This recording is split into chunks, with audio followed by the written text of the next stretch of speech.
Friends, welcome to my channel Sharmistha's kitchen corner. আমার আজকের recipe হলো বাটার চিকেন বা চিকেন বাটার মশালা। এটি নান, রুটি, পরোটা, লাচ্ছা পরাঠা সব কিছুর সাথেই খেতে ভীষণই ভালো লাগে। তাহলে চলুন দেখে নেওয়া যাক আমার আজকের এই রেসিপিটি।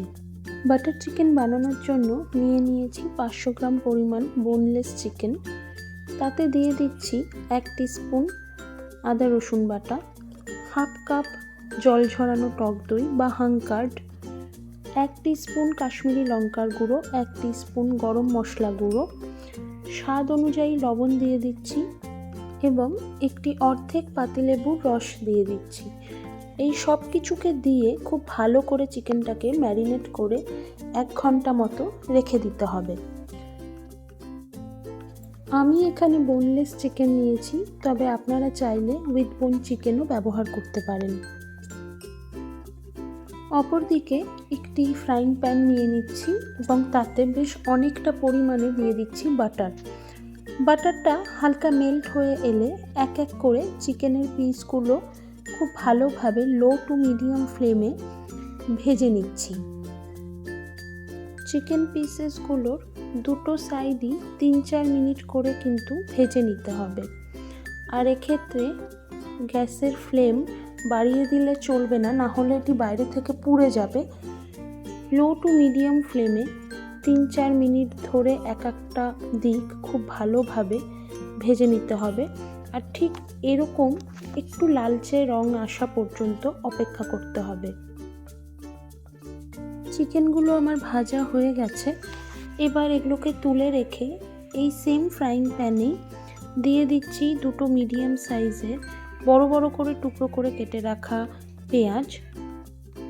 পেঁয়াজটা একটু নরম হয়ে আসা পর্যন্ত ভালোভাবে নাড়াচাড়া করে নিচ্ছি। মিনিট 2 পর দিয়ে দিচ্ছি আরও 1 টিস্পুন মতো আদা রসুনের পেস্ট। 1 টিস্পুন আদা রসুনের পেস্ট আমরা ব্যবহার করেছিলাম ম্যারিনেশনের সময়, আর এখানে আরও 1 টিস্পুন ব্যবহার করছি। আদা রসুনের কাঁচা গন্ধটা চলে গেলে দিয়ে দিচ্ছি দুটো বড় সাইজের টমেটো।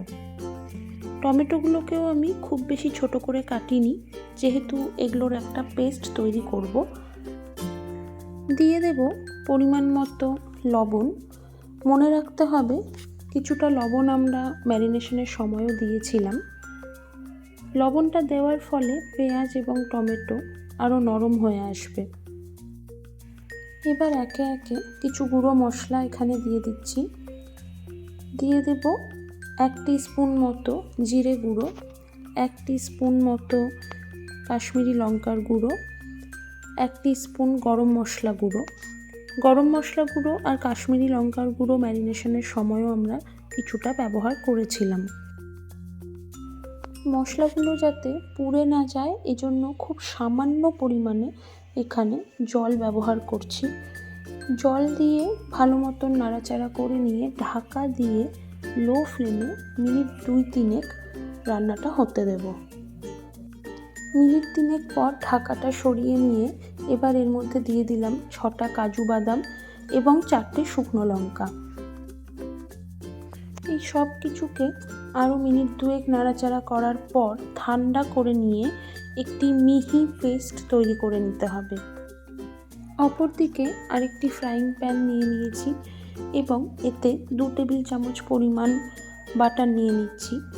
বাটারটা হালকা মেল্ট হওয়া শুরু হলে এতে দিয়ে দিচ্ছি 1 টেবিল চামচ পরিমাণ কাশ্মীরি লঙ্কার গুঁড়ো এবং পেঁয়াজ, টমেটো, কাজু বাদাম, শুকনো লঙ্কা এগুলো ভেজে যে মিহি পেস্টটা তৈরি করে রেখেছিলাম সেটি।